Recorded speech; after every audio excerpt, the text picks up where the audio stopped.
ബംഗാളിലേക്കാണ്. നമുക്കറിയാം, ബംഗാളിനെ സ്നേഹിക്കുന്നവർക്ക് അല്ലെ ജനാധിപത്യ വിശ്വാസികൾക്ക് ഏറെ ദുഃഖകരമായ ഒരു ദിവസമാണിന്ന്. ബംഗാളിൽ BJP അധികാരത്തിലേറിയിരിക്കുകയാണ്.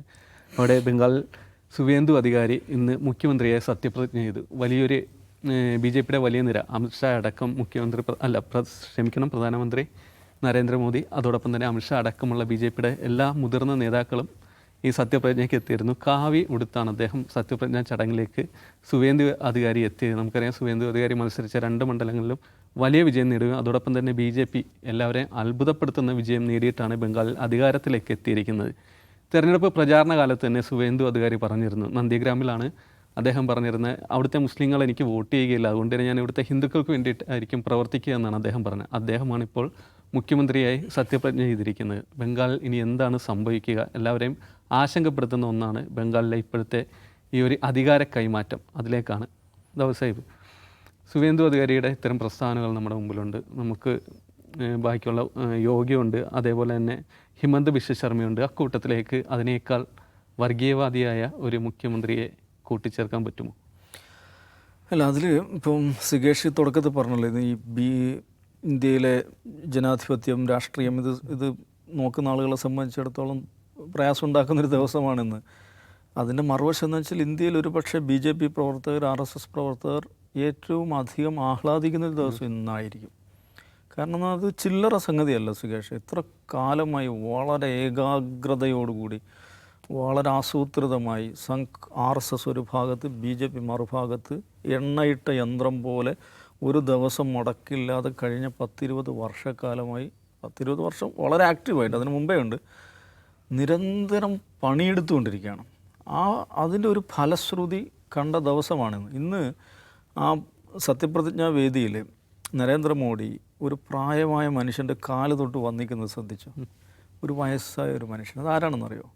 മഖൻലാൽ സർക്കാർ എന്ന് പറയും. 90 വയസ്സുണ്ട് അദ്ദേഹത്തിന്. ഈ മഖൻലാൽ സർക്കാർ എന്ന് പറഞ്ഞിട്ടുണ്ടെങ്കിൽ ശ്യാം പ്രസാദ് മുഖർജിയുടെ പേഴ്സണൽ അസിസ്റ്റൻ്റ് ആയിരുന്നു. ശ്യാം പ്രസാദ് മുഖർജി ഇന്ത്യയിലെ ഹിന്ദുത്വ രാഷ്ട്രീയത്തിൻ്റെ പിതാവാണ്. ഹിന്ദു മഹാസഭയുടെ നേതാവായിരുന്നു. പിന്നെ ജവഹർലാൽ കോൺസ്റ്റിറ്റ്യൂൻസി അസംബ്ലിയിലെ മെമ്പറായിരുന്നു. പിന്നെ ജവഹർലാൽ നെഹ്റുവിൻ്റെ മന്ത്രിസഭ രൂപീകരിച്ചപ്പോൾ നെഹ്റുവിൻ്റെ തന്നെ ക്ഷണപ്രകാരം നെഹ്റുവിനൊരു കാഴ്ചപ്പാടുണ്ടായിരുന്നു, എൻ്റെ മന്ത്രിസഭ ഒരു റെയിൻബോ മിനിസ്ട്രി ആയിരിക്കണം, എല്ലാ വിഭാഗം, എല്ലാ അടരുകളെയും പ്രതിനിധീകരിക്കുന്ന, പൊളിറ്റിക്കൽ കറണ്ടുകളെയും പ്രതിനിധീകരിക്കുന്ന ഒരു മന്ത്രിസഭയായിരിക്കണമെന്ന്.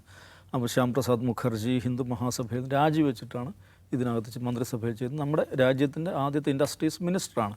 പക്ഷേ അദ്ദേഹം ടേം പൂർത്തിയാക്കിയില്ല. 50-ലോ 51-ലോ മറ്റോ രാജിവെക്കുന്നു. അതിനുശേഷമാണ് ഭാരതീയ RSSൻ്റെ ആശീർവാദത്തിൽ ഭാരതീയ ജനസംഘം രൂപീകരിക്കുന്നത്, എന്നാൽ BJPയുടെ പൂർവ്വരൂപം. അപ്പോൾ ഇന്ത്യയിലെ ഹിന്ദുത്വ രാഷ്ട്രീയത്തിൻ്റെ പിതാവാണ് ആര്? ശ്യാം പ്രസാദ് മുഖർജി. അദ്ദേഹത്തിൻ്റെ ജന്മനാടാണത്, അദ്ദേഹത്തിൻ്റെ പ്രവർത്തന കേന്ദ്രമാണത്. ശ്യാം പ്രസാദ് മുഖർജിയുടെ നാട്ടിൽ കാവിക്കൊടി പാറുകയാണ്, അവിടെ അധികാര സ്ഥാനത്ത് ചെങ്കോലേന്തി നിൽക്കുകയാണ്. അപ്പോൾ അത് സംബന്ധിച്ച് സംഘപ്രവർത്തകരെ സംബന്ധിച്ചിടത്തോളം, രാജ്യത്തെ മുഴുവൻ കാര്യകർത്താക്കളെ സംബന്ധിച്ചിടത്തോളം ഏറ്റവും ആഹ്ലാദ നിർഭരമായ ദിവസമാണ്. ശ്യാം പ്രസാദ് മുഖർജിയെ സംബന്ധിച്ച് വേറൊരു കാര്യം കൂടെ ഉണ്ട്, അവർ രക്തസാക്ഷിയായി കാണുന്ന നേതാവാണ്. അദ്ദേഹം കാശ്മീരിലേക്ക് പോകുന്നു, മന്ത്രിസ്ഥാനം രാജിവെച്ച് ജനസംഘം രൂപീകരിച്ച് ഈ കാശ്മീർ പ്രക്ഷോഭം തുടങ്ങിയ ശേഷം കാശ്മീരിലേക്ക് പോകുന്നു. അവിടെ വെച്ച് അറസ്റ്റ് ചെയ്യപ്പെടുന്നു. കസ്റ്റഡിയിലിരിക്കുകയാണ് അദ്ദേഹം മരണപ്പെടുന്നത്. ഈ കാർഡിയാക് അറസ്റ്റ് എന്നുള്ളതാണ് അതിനെക്കുറിച്ച് വന്നത്. പക്ഷേ അദ്ദേഹത്തിൻ്റെ മരണത്തിൽ ദുരൂഹതയുണ്ടെന്നാണ് BJP എക്കാലവും അതേക്കുറിച്ച് പറയാനുള്ളത്. എനിക്ക് തോന്നുന്നു 2 വർഷം മുമ്പ് മറ്റോ മോഡി ഗവൺമെൻറ്റിന് ഔദ്യോഗികമായിട്ട് അതേക്കുറിച്ചൊരു പുനരന്വേഷണത്തിനുള്ള ഇത് തുടങ്ങിയിട്ടുണ്ട്. എനിവേ, എൻ്റെ പോയിൻ്റ് എന്താണെന്ന് വെച്ചാൽ BJP RSS ഹിന്ദുത്വ ബ്രിഗേഡിനെ സംബന്ധിച്ചിടത്തോളം അവരുടെ ഏറ്റവും പ്രധാന ലക്ഷ്യസ്ഥാനമാണെന്ത്? വങ്കനാട് എന്ന് പറയുന്നത്. കാരണം ഹിന്ദുത്വ രാഷ്ട്രീയം അവിടെ നിന്നാണ് തുടങ്ങുന്നത്.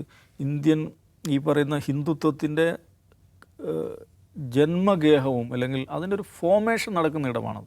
അതിൻ്റെ ഒരു സാംസ്കാരികമായ രൂപീകരണം നടക്കുന്ന ഇടമാണത്. അനുശീലൻ സമിതി അവിടെയാണ് ഉണ്ടാകുന്നത്. ബങ്കിം ചന്ദ്ര ചാറ്റർജി, അദ്ദേഹത്തിൻ്റെ ആനന്ദമഠം നോവൽ, ശ്യാം പ്രസാദ് മുഖർജി, ഇങ്ങനെയുള്ള ഇന്ത്യൻ ഹിന്ദുത്വത്തിൻ്റെ സാംസ്കാരിക ഘടകങ്ങളെ മുഴുവൻ രൂപപ്പെടുത്തിയിട്ടുള്ളൊരു മണ്ണാണ്. ആ മണ്ണ് നമുക്കൊരു അന്യദേശമായി നിൽക്കുകയാണ് എന്നത് സംഘപ്രവർത്തനം സംബന്ധിച്ചിടത്തോളം വലിയൊരു ആധിയായിരുന്നു.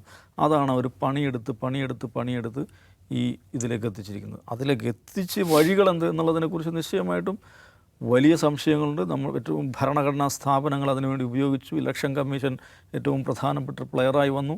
ഇങ്ങനെയൊക്കെയുള്ള വളരെ ഗൗരവപ്പെട്ട ആരോപണങ്ങൾ, വിമർശനങ്ങളെല്ലാം അവിടെ ഉണ്ട്.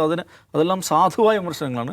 അതൊക്കെ ഉണ്ടായിരിക്കുന്നത് ഞാനൊരു ഒരു സംഘപ്രവർത്തകൻ്റെ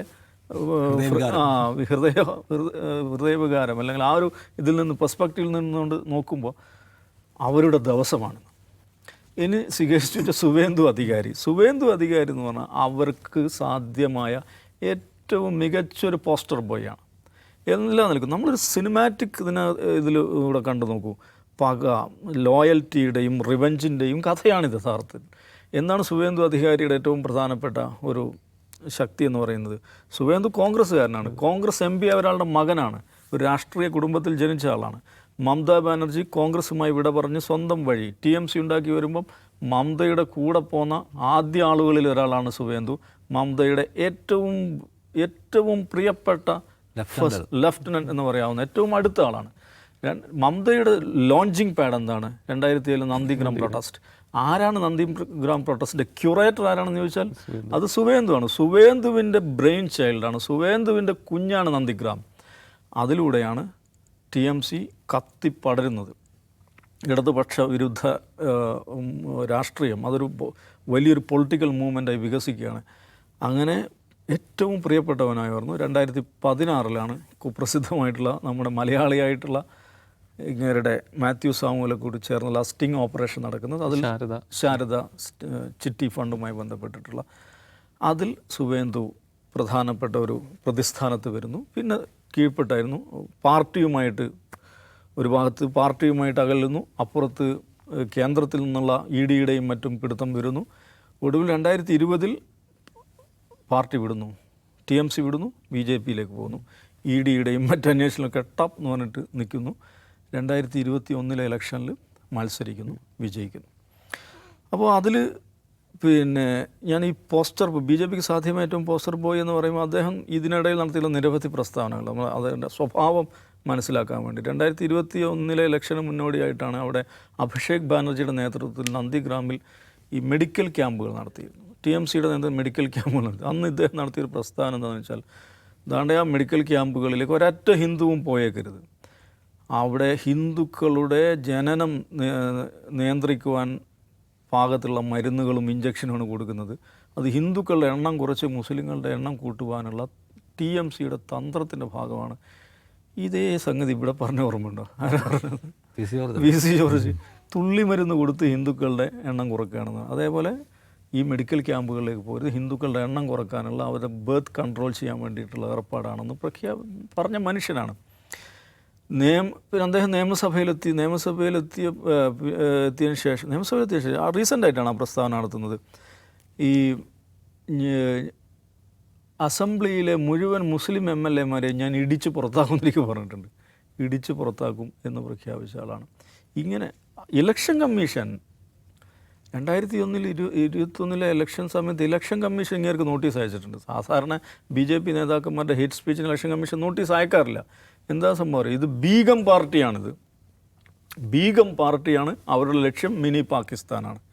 ഇങ്ങനെയൊക്കെയുള്ള ഒരു PC ജോർജ് പ്രോ വേർഷനാണ് ഈ പറയുന്ന ആ 2020 ശേഷമുള്ള സുവേന്ദു അധികാരി എന്ന് പറയുന്നത്.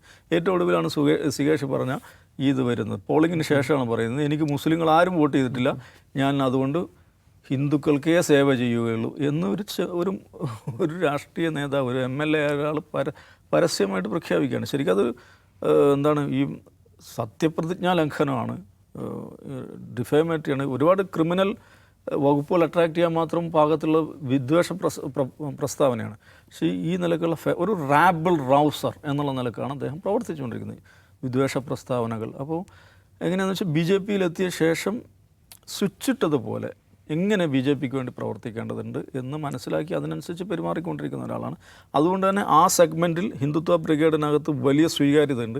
ആജാദി ഡയലോഗുകൾ അടിക്കുന്നത് ദ സെയിം പാറ്റേൺ.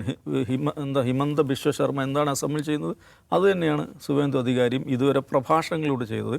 ഇനിയിപ്പോൾ അധികാരത്തിലേക്ക് എത്തുകയാണ്, അതേ പാറ്റേൺ ആവർത്തിക്കും. കാരണം ഇതിൽ നമ്മൾ കാണേണ്ട കാര്യം, BJPയുടെ ആഹ്ലാദ പ്രകടനങ്ങളിൽ ഏറ്റവും കൂടുതൽ പങ്കെടുത്ത ഒരു വസ്തു എന്താണെന്നറിയോ? ബുൾഡോസറാണ്. എല്ലാ ആഹ്ലാദ പ്രകടനങ്ങളും ബുൾഡോസറുണ്ട്. അപ്പോൾ എന്താണ് അവിടെ നടക്കാൻ പോകുന്ന രാഷ്ട്രീയം എന്നതിൻ്റെ സൂചനയാണ്. ആ ബുൾഡോസർ വെറുതെ ഓടിച്ചു പോവുക മാത്രമല്ല ചെയ്തത്, പലയിടത്തും TMC ഓഫീസുകൾ മാന്തിപ്പൊളിച്ചിട്ടുണ്ട്, മുസ്ലിങ്ങളുമായി ബന്ധപ്പെട്ട സ്ഥാപനങ്ങൾ മാന്തിപ്പൊളിച്ചിട്ടുണ്ട്. ഒരു വലിയ ആശങ്കാജനകമായിട്ടുള്ള രാഷ്ട്രീയ അവസ്ഥയിലേക്കാണ് ബംഗാൾ കടക്കുന്നത്. എന്ന് മാത്രമല്ല, അപ്പുറത്ത് TMC വെറുതെ ഇരിക്കുമെന്ന് എനിക്ക് തോന്നുന്നില്ല. അവർ 88 സീറ്റുകളുമായിട്ട് നിൽക്കുന്ന ഇപ്പോഴും പവർഫുള്ളായിട്ടുള്ള നല്ല സ്ട്രീറ്റ് പവറുള്ള ഒരു പാർട്ടിയാണ്. അവിടുത്തെ ജനസംഖ്യാഘടനയും വളരെ പ്രധാനമാണ്. അതുകൊണ്ട് ബംഗാളിൻ്റെ ഭാവി എന്നുള്ളത് കാത്തിരുന്ന് കാണേണ്ട ഒരു കാര്യം തന്നെയാണ്. യെസ് നിഷായി, 2014 ഉപതെരഞ്ഞെടുപ്പിലാണ് ബംഗാളിൽ ആദ്യമായിട്ട് BJP വിജയിക്കുന്നത്. പിന്നീട് 16 3 MLA-മാരാകുന്നു. പിന്നീട് അതിനുശേഷം നടക്കുന്ന 21 77 MLA-മാരാകുന്നു. ഇപ്പോൾ അധികാരം പിടിച്ചെടുക്കുന്നു. ശരിക്കും ഈ അധികാരം പിടിച്ചെടുക്കുമ്പോഴും അല്ലെങ്കിൽ ഇതിനു മുമ്പുള്ള വിശകലനങ്ങളിൽ പോലും ഒരിക്കലും BJP ബംഗാൾ പിടിക്കും എന്ന് കരുതിയിരുന്നു. ശരിക്കും ഇപ്പോഴുള്ള ഒരു അധികാര കൈമാറ്റം നിരാശപ്പെടുത്തുന്നത് തന്നെയല്ലേ? അല്ല, BJP ബംഗാൾ പിടിക്കുന്നത് സത്യം പറഞ്ഞാൽ എന്നെ സംബന്ധിച്ച് ഒട്ടും അപ്രതീക്ഷിതമായിരുന്നില്ല കേട്ടോ. ഞാൻ അത് BJP ഭരണം ഉറപ്പിക്കാൻ പല ഘടകങ്ങളുണ്ട്. ഒന്ന്, അതിൻ്റെ എന്താണ്, കഴിഞ്ഞ 15 വർഷമായിട്ട് ഭരിക്കുന്ന ഒരു പാർട്ടിയുള്ള സ്വാഭാവികമായിട്ടുള്ള എന്താണ് ഈ പറഞ്ഞ ആൻറ്റി ഇൻകംബൻസിയോട് വർക്ക് ചെയ്യും.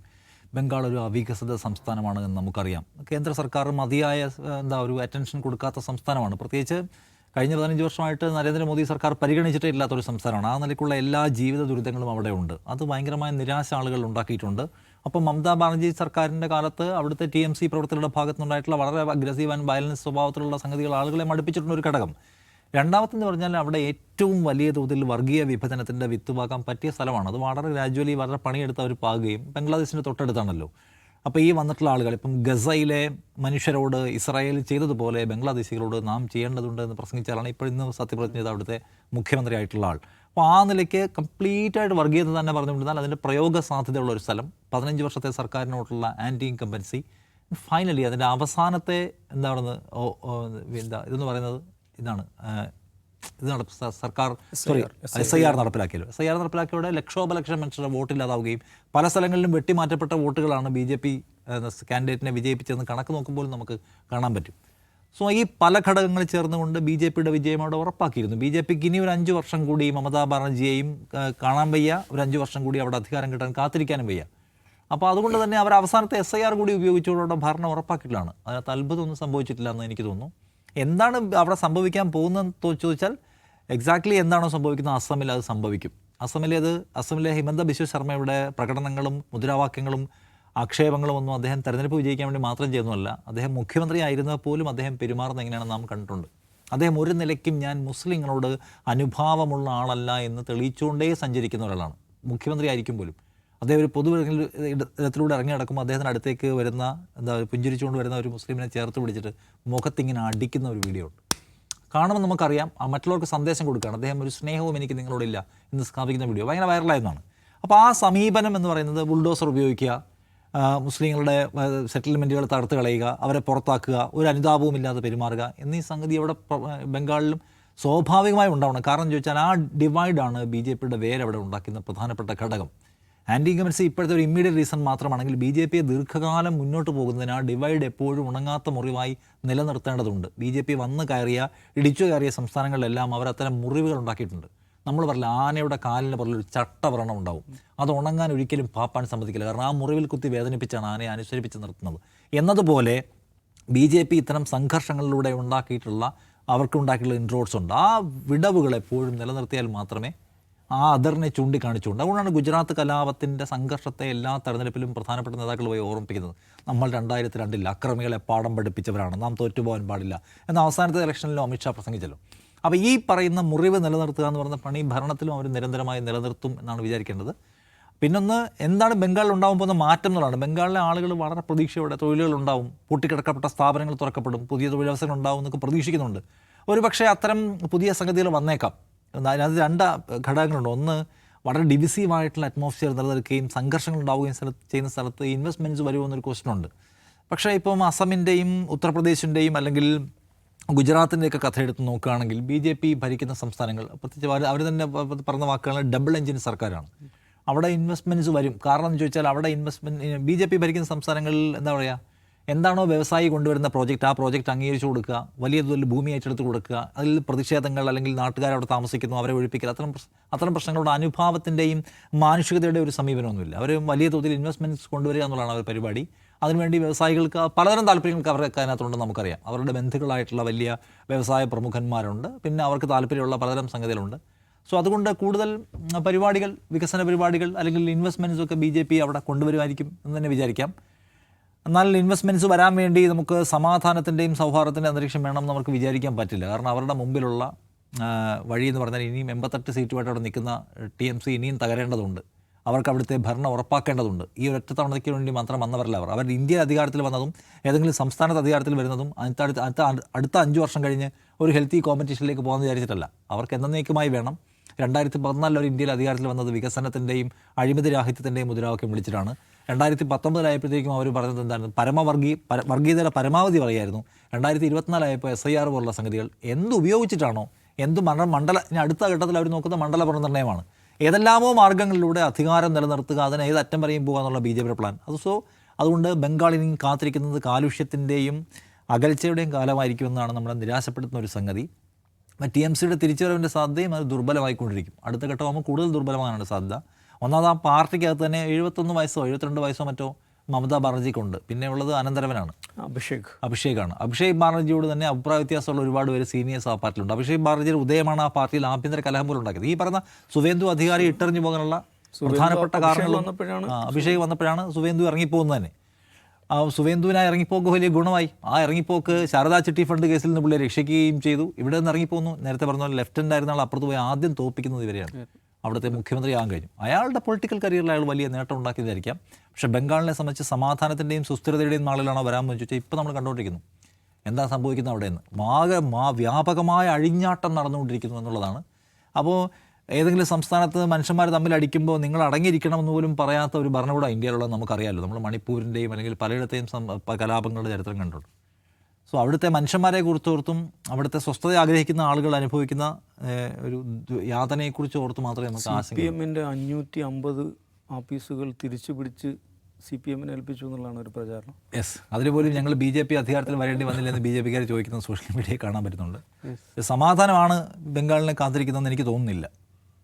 എന്തായാലും സുവേന്ദു അധികാരി ബംഗാളിനെ ഏത് കോലത്തിലാക്കും എന്നറിയില്ല. അത് കണ്ട് തന്നെ മനസ്സിലാക്കേണ്ടതുണ്ട്. മറ്റൊന്ന് ഇതിൽ നിന്ന് പഠിക്കാനുള്ള, ആദ്യം 1 സീറ്റിലും പിന്നീട് 3 സീറ്റിലും പിന്നീട് 77 സീറ്റിലും ഒടുവിൽ അധികാരത്തിലും എത്തിയ കേരളത്തിലും ആദ്യം 1 ആയിരുന്നു, പിന്നീട് ഇപ്പോൾ 3 ആയിട്ടുണ്ട്. കേരളം ഇതിനെ കരുതിയിരിക്കുക തന്നെ വേണം.